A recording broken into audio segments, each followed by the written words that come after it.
Welcome back to the Pursue podcast. We are today joined by Charlotte Crisp directly via Teams from London, England. Hi. Hello. How are you doing? How are you? Yeah, I'm great. How are you? Yeah, I'm not too bad, thank you. Excited to do this. Yeah, we're excited to do this as well. Where's your cup of tea? You know what? I don't even have a glass of water next to me, which is actually I've just realised that's an issue. But yeah, sorry to disappoint. Yeah, I've lived a couple of years in London and had my fair share of types of tea throughout the years. Now more of a coffee drinker, but Same with me. And you know what? I think that's probably the first thing that I was asked when I went over to the States. That and I got away for a good amount of time telling them it was just after William and Kate got married, and I told them that I was the person that gave the rings over to them. They 100% fell for it for a good amount of time. I think there's some good stories about that. I think we had one where we told someone that the way we got over to the States was we drove the bridge, via maybe Iceland, and then yeah. I remember I said I was the Prince of Norway because they've never seen like blue eyes and blonde long hair. So I was like the prince. Yeah, I'm the Prince of Norway. What's up? How you doing? Taking advantage. Taking advantage. So obviously, Charlotte, you started your college adventure at Pearl River Community College in Mississippi and later went on to the University of Montevallo in Alabama. Now you're back in London working for the #1 gym and is also creating your own online platform to provide specific training related programs for people. So it's really cool to have you here. I'm excited for this episode and to talk to you. Me too. Thank you. Yeah, it's an interesting journey, and we'll start at the beginning because I remember I met you and your dad and your friend Sophie, who also ended up going to college, and her dad. We met at a Costa Coffee. This was in the early days, probably 2010. Stu, me, and obviously you guys, and you were interested in going to the States, and we met up at Costa Coffee, and we had a talk about how the process will be, answered the questions you had. And by you, I don't mean you particularly. It was more your dad, Sophie, and her dad asking questions. I remember you were maybe shy and just digesting all the information in the background. But do you remember the first step? So well. Yeah, it's such a funny that the biggest decision of my life happens in Costa Coffee. Yeah, exactly. But yeah, I remember it really well. I probably didn't really know what was going on. I knew that I wanted to play football and I didn't necessarily want to go to university. I watched Bend It Like Beckham, honestly, once, and was like, that's what I'm going to do. I want to go and meet David Beckham at an airport and go play football in America. Okay, well, that's another. I've never heard that motivation. Well, I can understand it. We've had a couple of student athletes who were down in Miami that actually met up with David Beckham. He's obviously based there. So we've seen some pictures of some student athletes who helped with David Beckham. But did you ever get close to him? You know what? Actually, only at a book signing in London. Yes, and I remember I think I fell to my knees. Just play it cool, Charlotte. I didn't. And he just signed your book, or did you tell him all about your Pearl River University Montevallo journey? I feel like it happened just before. And the one question I asked him was, do you think your football talent is natural, or do you think you've worked hard for it? I remember so well. And you know what? I actually forgot the book that he signed. I just walked off. And they were like, okay, here's the book. Okay, funny. But yeah, so Costa Coffee, I guess we told you and answered enough questions for you to feel comfortable that yes, let's do this, and we started the process, and you and Sophie actually worked with Stu on finding the right home. And your process, I was not personally involved with that. I remember we all help each other with finding options, but there's one lead on the case, which was Stuart at this time, right? The CEO at College Scholarships USA, and you ended up with having a choice in your recruiting process where you and Toby, your dad, flew over to check it out, to make sure you landed on the right place. How was that? And I was incredibly fortunate that my dad, my parents, my family offered that. And yeah, we went over to visit two. I think we did it all in 1 week. And I just knew we visited Pearl River first. I met the crew. I was super tired. I barely mingled with the girls. I remember that. And then we were taken to practice the next day with Coach Bird. And very much just feeling like this is just insane. I can't believe I'm here. But it just felt so natural, like I was meant to be there. I know it sounds cliche, but it just felt like the right decision. But we did go over to the second college, and I just didn't get that same feeling. So for that, I'm so grateful that we were actually able to see two colleges, and I was able to pick from one of them. Because it's not everybody gets the chance to just go over and do a tour, and you know, the ones that do, typically we can you can squeeze in maybe 3 school visits in a week. You know, you do 2 days each, some travel in between. It depends a little bit how far away the colleges are. But here you had 2, one in Tennessee, one in Mississippi, not too far away from each other. But it is valuable to be able to see it with your own eyes. Maybe also, Oh gosh, yeah. it's maybe easier now. You know, this was more than 10 years ago, where, you know, the videos, the virtual tours, everything now, it's probably easier to get a good feel for exactly what it looks like. And that's back to when I made my decision. I could choose between going to University of South Florida in Tampa, a big Division 1 school, or University of South Carolina Upstate, which is where I ended up at.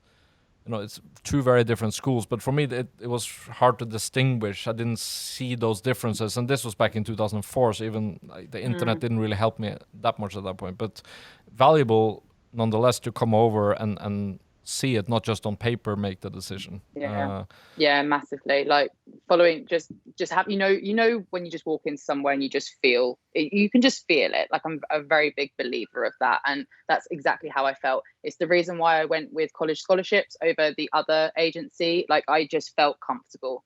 I felt like this is such a big move, and especially it's like my parents, like they're sending their kid over at 18 years old to go to another continent. And as you said, back then travel really wasn't a massive thing. I think people had started traveling the world, etc. But to be sending your daughter over off to the States at 18 is a massive thing. So I was very fortunate that I could go and visit the schools. Yeah. And then there's obviously the gut feel, and you walking onto the pitch and just feeling, okay, this could be my home for the next 2 years. Because Pearl River is a junior college. You do your first 2 years there, whereas the other school that you visited in Tennessee was a 4-year school. So in theory, you could have done your full bachelor's in one place if you would have chosen to go with a school in Tennessee, but you ended up with a 2-year school. And how was that part of your decision making at all, that you then had to find somewhere new after you graduated with your 2-year associate's degree? I'm sure it probably was. Not to that I remember really. It kind of runs parallel with the rest of my life. I'm very good at being in a place for a short amount of time, then getting up and leaving. So if I look back on it, it actually worked perfectly for me.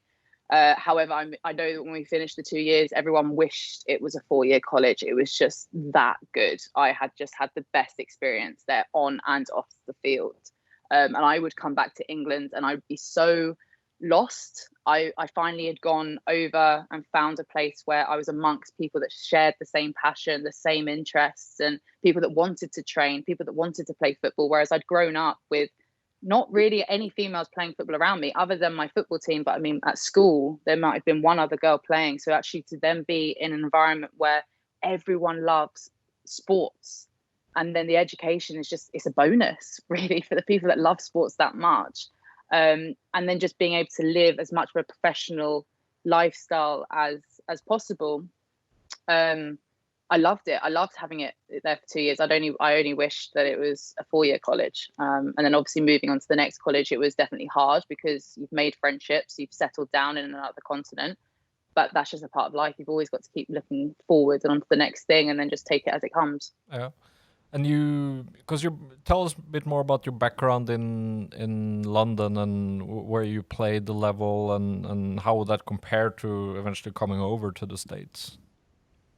So I played for Wimbledon predominantly growing up. It was a good level, won a few leagues, but it was never something that I took necessarily. I enjoyed playing. I don't think I was naturally talented. I worked hard and I was a good player.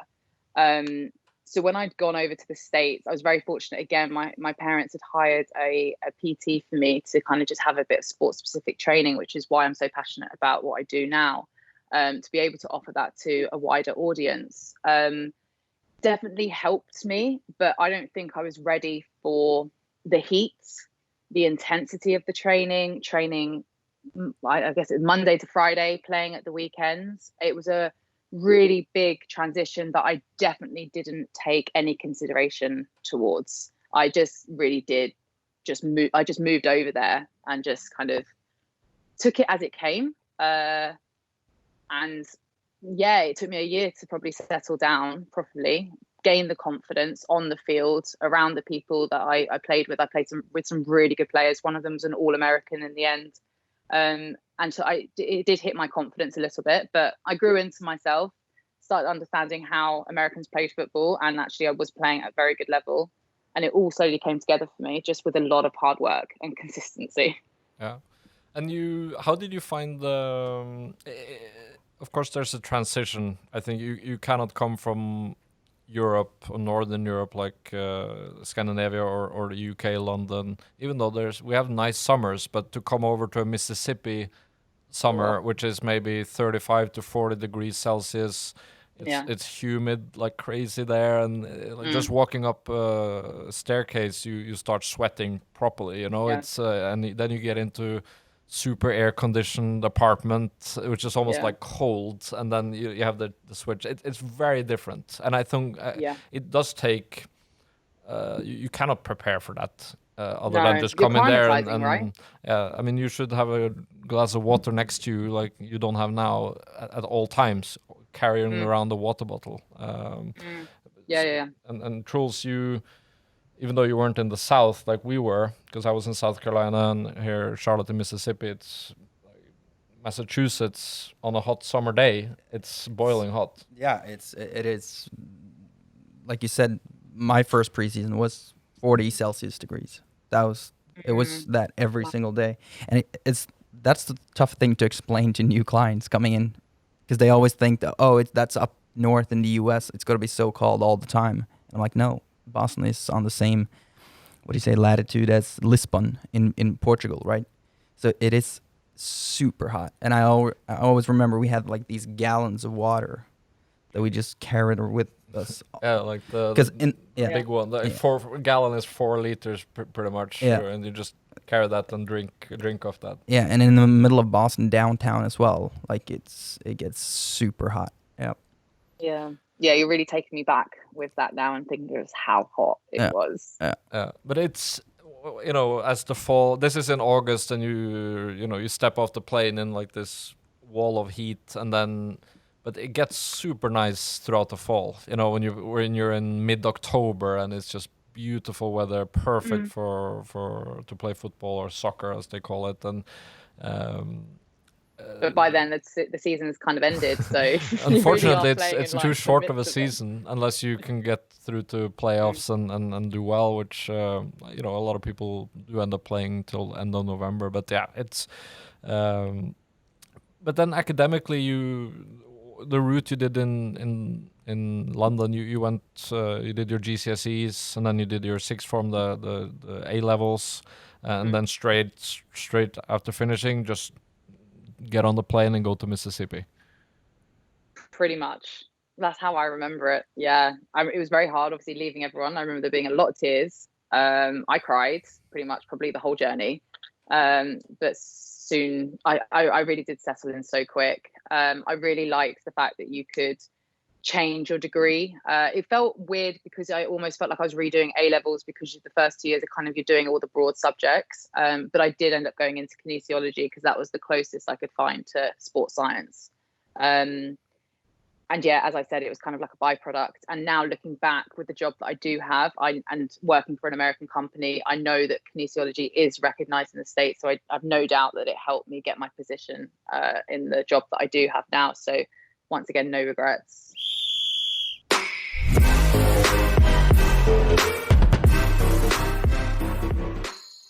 So, Charlotte, you obviously ended up at Pearl River your first year. Could you tell us a little bit about how the transition from playing in England to playing at, college soccer in the US was for you? It was a complete 0 to 100. What we did outside of off the pitch and what we did on the pitch, the intensity was there. It was structured. The weight training that went alongside of it as well. The no alcohol. The you are literally like, if you don't perform in the classroom, you're not going to be played. You're going to be in study hall, etc. Actually, on the field, a very different game. It was a lot more, I'd say, a lot more tactical than technical. A lot of long balls. I know that the Americans love, but just massively the fitness side to it, I think. And again, just the confidence and just being very aware that I was in their territory. Especially with like being in Mississippi, I was the only foreigner there, I think. In So that was all the new to whole them. state of Mississippi, you felt Yeah, like you were the really. only foreigner. Yeah, Yeah, really. because that is deep in the south, right? It is. Yeah. I mean, I've studied in the south, and it's but still it was very international at the school. But that is not the typical place where people come to Mm-mm. vacations and stuff like No, this. I think It's different. I was the only foreigner at the school. Yeah, Yeah. I've forgotten that actually. So confidence wise, I know that if I didn't have the confidence on the field or have the confidence in myself, I didn't necessarily perform, which is why it just took me a very long time just to settle, make friends so that I felt comfortable around people, to build a confidence on and off the field. And when it eventually came, I became captain. I became an all-state player in my second year. So that's why I'm so dedicated. I'm so passionate about hard work and just always showing up. Because you will get the results. You may not be the most technical player, you may not be the best player, but as long as you put that hard work in, that coach is going to see you. If you're turning up, if you are early to practice, if he sees you out of his window and you're kicking balls on the field that he can see, he or she, sorry, will reward you at some stage.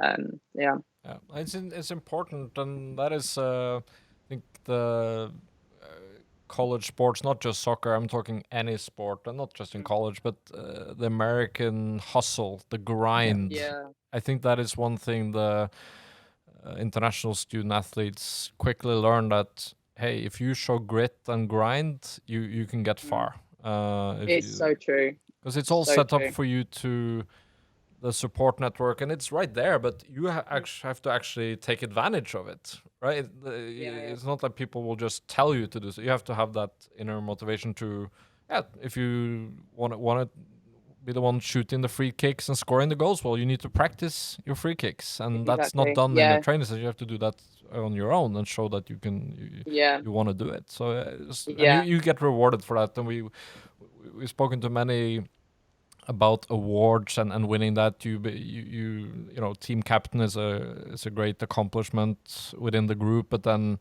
more the external awards like the all state, meaning you're one of the best players in the division in Mississippi. That is it's nice to get recognized for those things.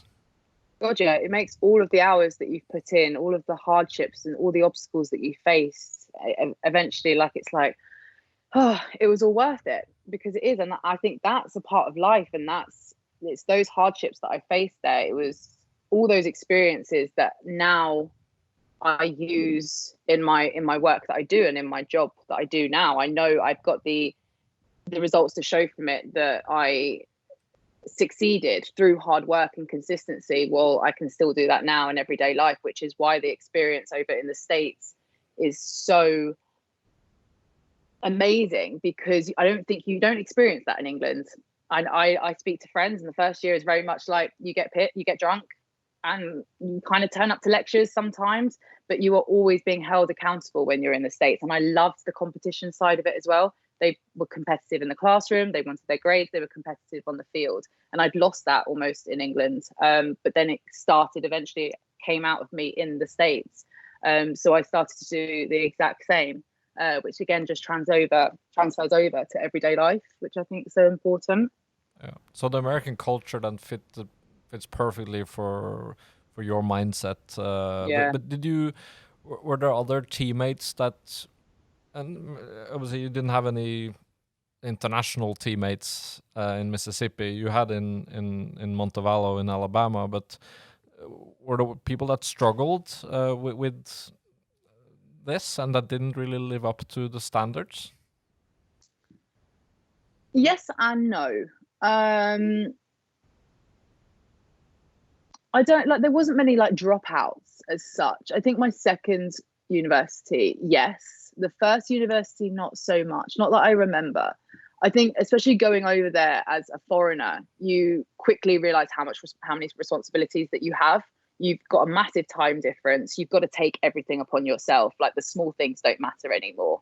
And I know that forming friendships, like that was a big thing that we used to speak about. They'd be upset that they couldn't see their family at the weekends because we'd be traveling, etc. But then they'd quickly look at me and be like, actually, to be fair, you haven't seen your family in like 4.5 months. So perspectives and that. But no, I think you choose to play football there. The scholarship obviously helps. And I think if they do go over on a scholarship just because they want like their schooling paid for, they don't last long. Like anything in life, because they quickly realize how intense it is to live a student athlete lifestyle.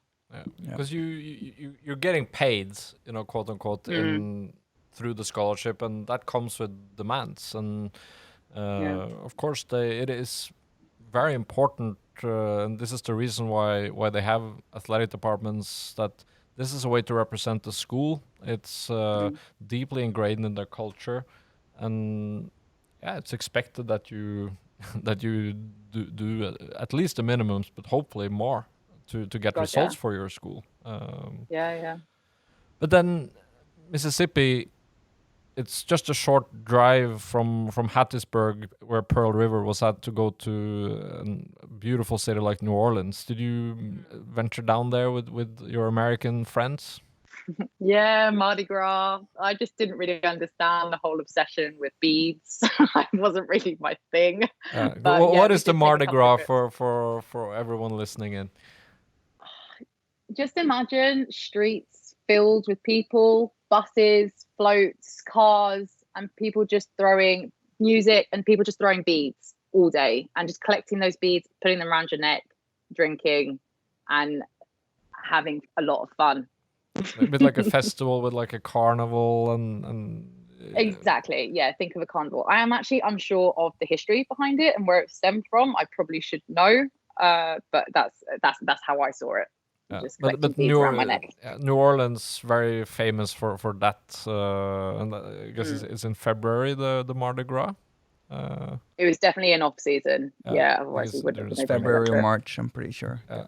Like New York, they have St. Patrick's Day. Boston has St. Patrick's Day. Boston, of course. American love just any excuse just to have fun. And that is one of my favorite things about the US. Yeah. There's always something. They're all Irish. Something. Yeah. They're all Irish on this St. Patrick's Day. It's great. Yeah. I was in New York one time saw the parade and. And you were Irish, right? Yeah. I was Irish then. Macron from Dublin. Yeah. But this is part of experiences that you have to experience those to really understand the culture and to see so many cool things. I love the crawfish boils. Those were great. I still remember it was a basketball player. He was the first person, the only person to help me break the head off of the crawfish, which is similar like a shrimp. But they literally will have like a bathtub, imagine, and it's just filled with crawfish, sausages, potato. I think it's quite spicy, and you literally just stand over this this tub and just eat crawfish. So social eating, just around the bathtub with just like the American crawfish. way. All those are fun memories. You ended up finishing up your associate's degree, which is the 2 years, and then your journey at Pearl River came to an end. You wish you could have had 2 more years there, but you were done with your degree. And then, to get your get your full bachelor's degree, you take the last 2 years at a different school, and that's when you ended up transferring, getting a new scholarship at the University of Montevallo in Alabama, and that's just south of Birmingham. So Yeah. that is obviously a big city in the UK. Is it like I don't know the history of Birmingham, No. Alabama, but it's one of the bigger cities in the state of Alabama. It is, and again, not really much going on. That transition, I had to take, I think it was the ACT to transfer over to try and get a better scholarship. But when we were there, we obviously had bigger universities. So the fortunate thing with these small colleges that I went to, we had big D1 colleges around us. So we had Mississippi State, we had Southern Miss. So if you ever wanted to go to like a D1, like, I mean, picture what you've got behind you. That's what you would experience. So tailgating at the weekends during off season, etc. So you still could live that D1 lifestyle on the side of what you were doing, which was quite good, even though you were in the midst of just like nothing around you. But because that's the big American football, huge spectacle, and you know, there's not many pro teams, I believe, in Mississippi. So you know, the schools with maybe 70, 80,000 people on the weekends would gather and see the American football game, and it is just a social thing, and tailgating, which is to kind of like a pre-party out of the back of your pickup truck with barbecue and dancing, music, getting ready for the game, pretty much. Life was so good.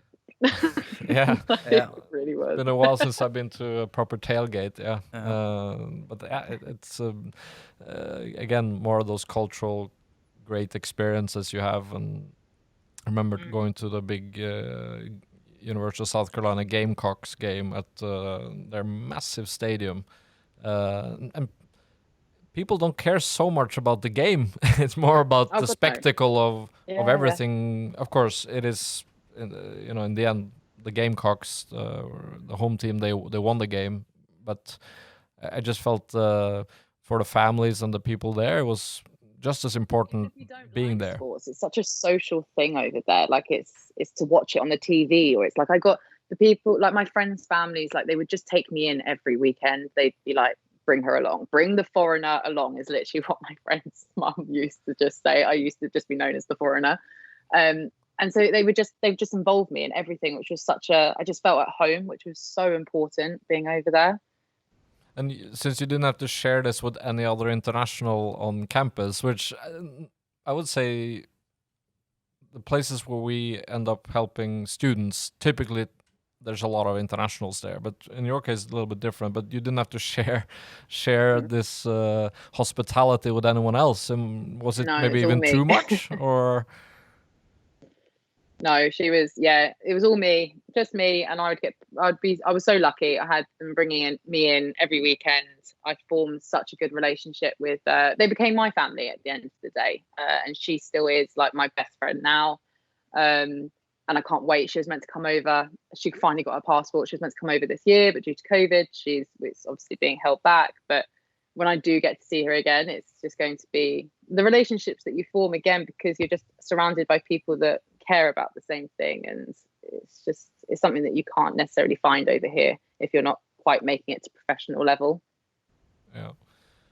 And you came to Alabama, and it's not all glitter and glam. I mean, you've had some challenges that you've faced, and you overcame them. And I think looking back at your story really helped shape who you are. I mean, in your junior year, you struggled with your health.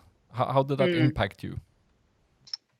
So the hard thing about transitioning to a second university, the I guess you could say the bad side to it, is that you've almost got to prove yourself again. You've already done it your freshman year, but then you transition to a new college and you've got to prove yourself again, even though you're not a freshman, but you're almost treated like a freshman again. You're still carrying the bags to training practice, etc.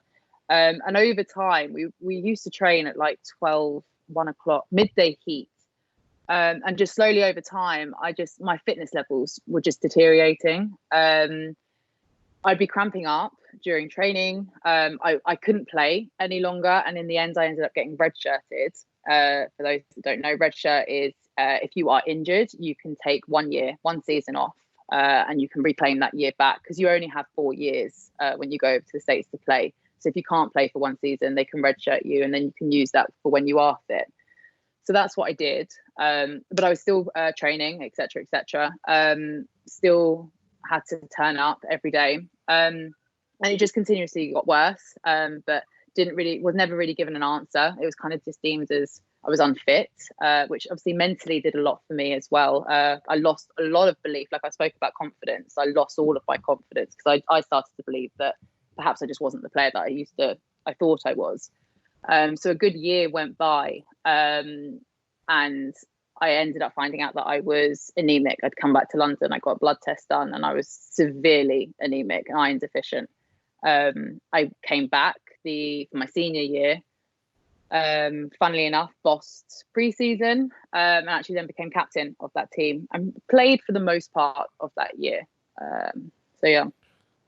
That is talk about a setback. You know, you're training hard, and then you're fit. Yeah. It seems like your fitness is getting worse. Massively. Obviously, finding out after that long that it was anemia, and that is hard to deal with, both physically and mentally. But that you managed to obviously find the root cause, and then manage to get your iron levels back to where they need to be, and then come back bossing it, becoming team captain in your last season or your senior year. I mean, with that red shirt, it was probably a very smart move. You would then be able to play, and you played another season in the fall. So you graduated after 4.5 years. Normally it would take 4, but with your situation, you could extend it a little bit, which was probably, I did the same thing. It was nice. I played, I started this business in my, in my super senior with Stuart, so we could focus on that, and it was nice to not do a full course load and just focus on not all academics. It was more for us starting this business, but also playing.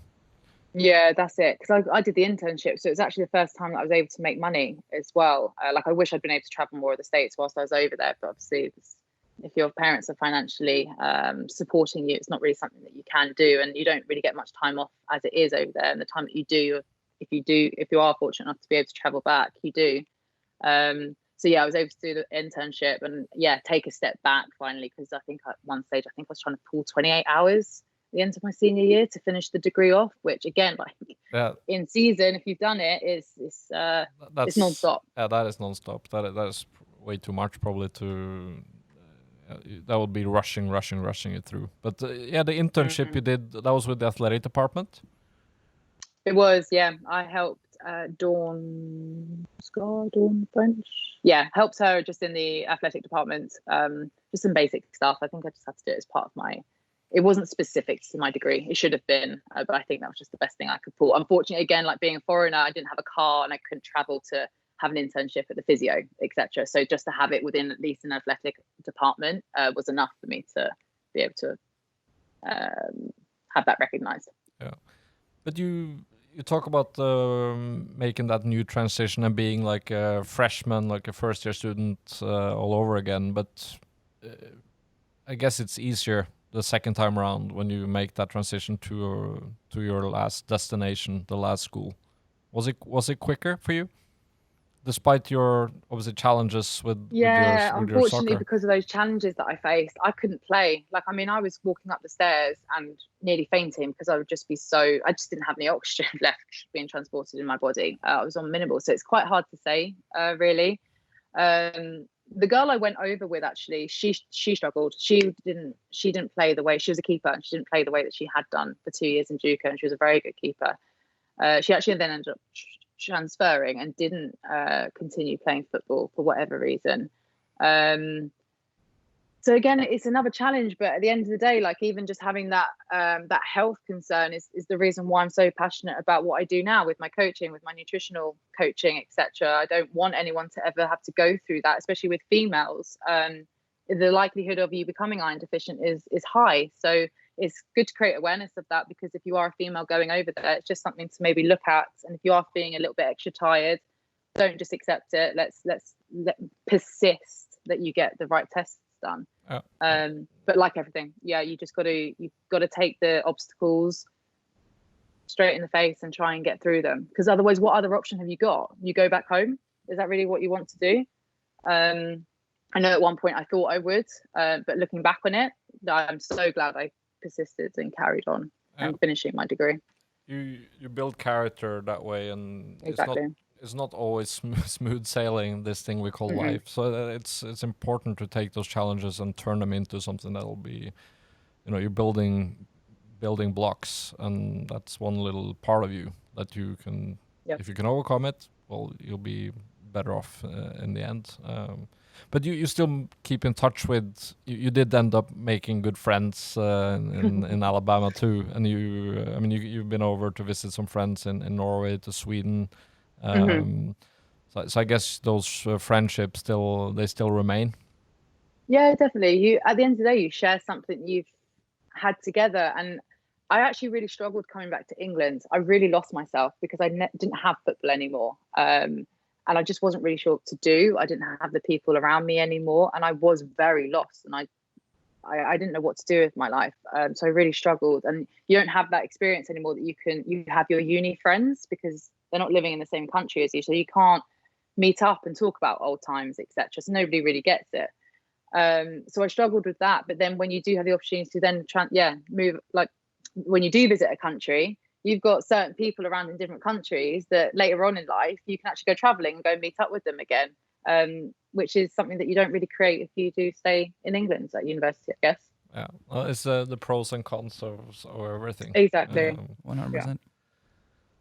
But then, that cap and gown moment, that marks the end of an era. You get your bachelor's degree, you put on this black dress gown and this cape.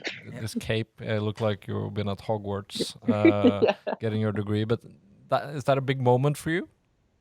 To get your diploma and handshake? I think and by that time well done. I was like, God, I've got through it, thank God. So it's more relief. Yeah, of course.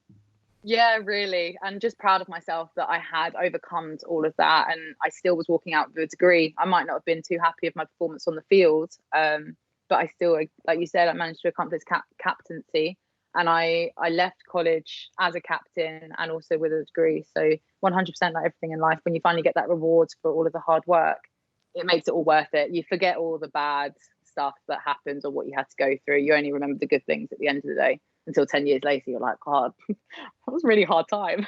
Yeah.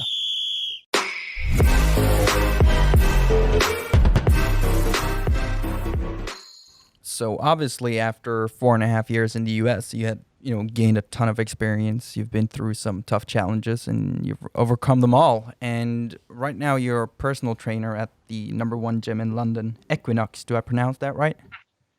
Yeah, I think if you speak to an American, Equinox, but let's go Equinox. Yeah, Equinox.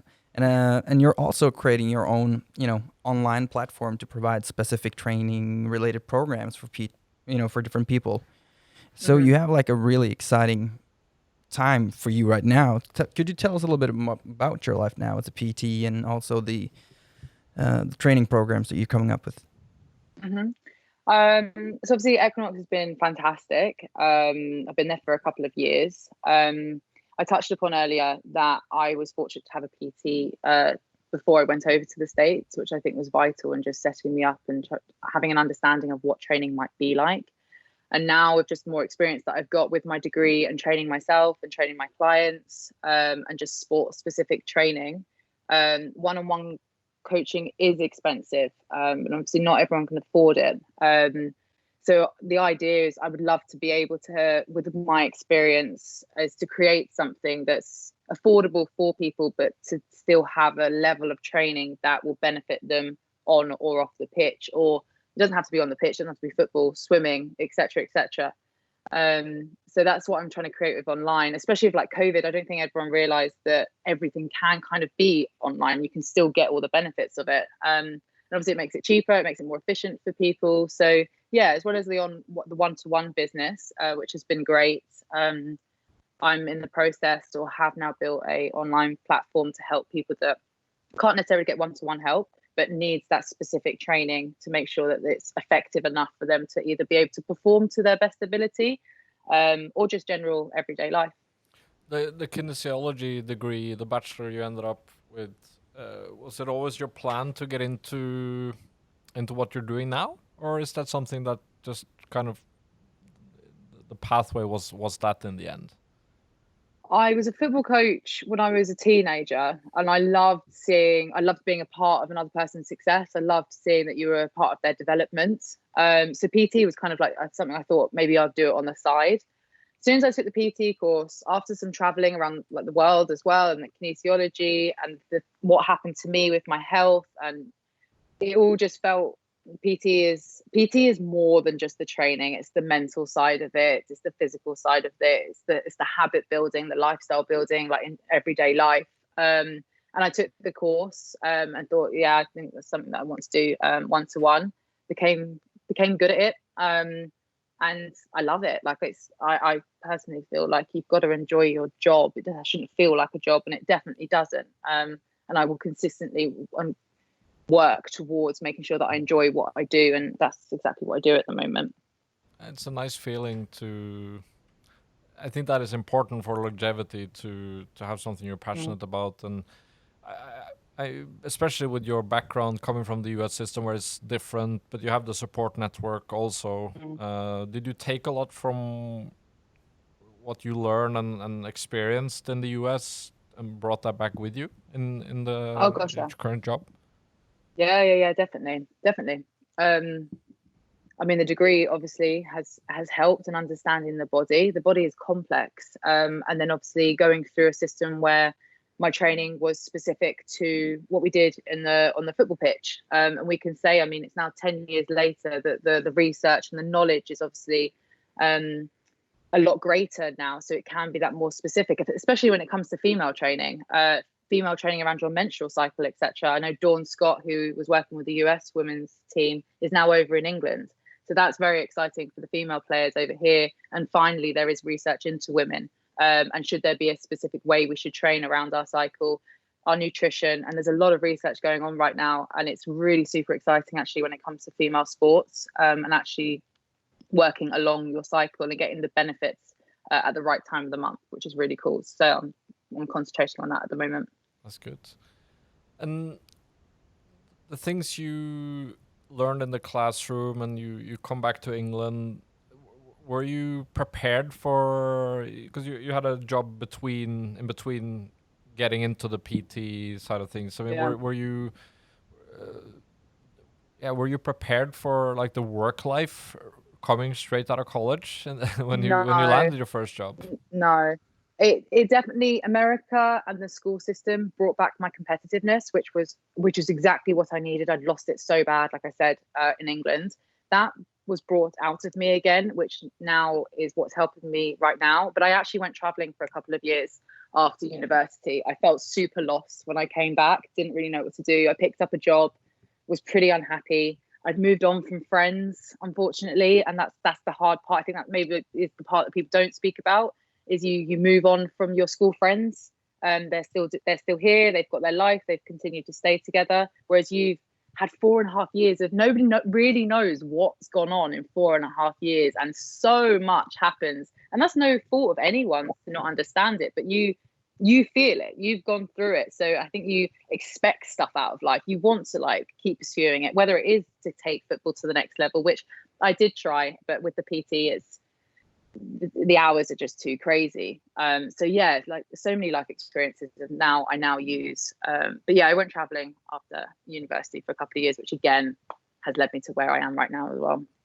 Did you see a lot of the states when you were over there? I mean, of course you have the away games but then it's more like a business trip in and out, get the 3 points hopefully, and then back to base. But did you travel around a bit and see nice places? Unfortunately not. The only traveling I did was during spring break. My first spring break was literally America's like what you see in the movies. You walk into the cafeteria, it's the basketball team, American team, the people that study computer, and you've got the soccer team, and you've got the people in the middle. And what you see in the movies for that, 100%. And what you see for like spring break as well, that's what people usually say to me. They're like, is it actually what it looks like in the movies? Like, are the parties like that? And I'm like, yeah, yeah, it really is. So the spring breaks were pretty mad.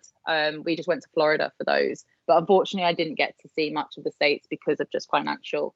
It's not cheap being over there if you are with your family, and they're supporting you. So no, I'd love to go back to the States. As I said, it felt like home, and I'm yet to decide on whether it could still be a place that I decide to go back to and live. I've just got to go and see more of it. Maybe the West Side, not Mississippi or Alabama. I've had my time there, but.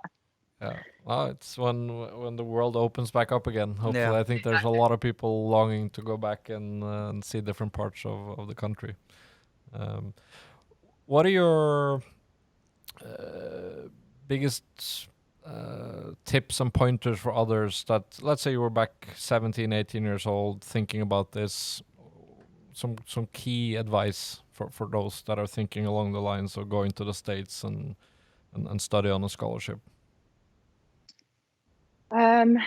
It's not easy. It could be easy for some people. I think rely on you're with an agency, use them. If they are offering support, use that support there. You are on your own. Go in with confidence. Remind yourself why you've decided to choose this lifestyle for yourself. And just work hard. Just work super, super hard. Keep your head down. Enjoy it more than anything. And you'll eventually get like the results that you want. But just make sure that you do reach out for help when you need to. Speak to your coaches. If there is anything bothering you, if you are struggling with anything, use the support networks. And yeah, just enjoy it. I know that sounds so boring, but it's about to be so great. It's so much fun. And not many people do this. Not many people just decide to up and leave and go to a new continent and just, I know it's a lot more common now, but yeah, if you're not enjoying it, then you got to think twice, but try and do what you can. Yeah. And hopefully you'll look back on it one day and realize how it has shaped you to be the person that you are now. I think those years between 18 to say 23, you're so young. You're very young, but you feel like you're in a rush, but you're probably not, yeah. Or you are definitely not. There's so many things you're gonna learn, and yeah, some kids take a gap year. You know, they don't go like you did straight from your A levels and then go. Some people might take a year. Some people even start university and do 1 year, say in England, and then transfer over. Yeah, you know, there's so and just many embrace ways. it as well. Like if you're given an opportunity out there, take it, because you don't want to look back and be like, oh, I wonder what that would have done for me. Anything small, spring break or an opportunity at university, just take it. You can always say no later on. You've definitely been in the States when you have that mindset, Charlotte. That's nice that you that you have that. That's really good. But I think there's plenty of you are a resource for young and hopefuls going over, and I think to listen to your story and get more help. You know, you have a pre-season that's quite demanding when you come across. You can't prepare yourself for the 35 degrees Celsius heat, but you can definitely come in the best shape of your life and have trained properly, because this is a different pre-season than to what you're used to from England. Yeah, you want to get onto that plane feeling like you've done enough to put yourself in the best position that you can be, and then just embrace it when you get there, and then just continue to work harder. I think this will inspire a lot of people, Truls. Yeah, 100%. And Charlotte, we know between your high-end clients at Equinox and busy schedule with your online platform, we really appreciate that you came on. Can't believe it's been 11 years since the Costa Coffee, but then we're sitting here in our studio. You're sitting in London, doing great, and it's really nice to have seen that journey and how it's unfolded. So thank you so much for stopping by. Thank you so much for having me. It's been fun.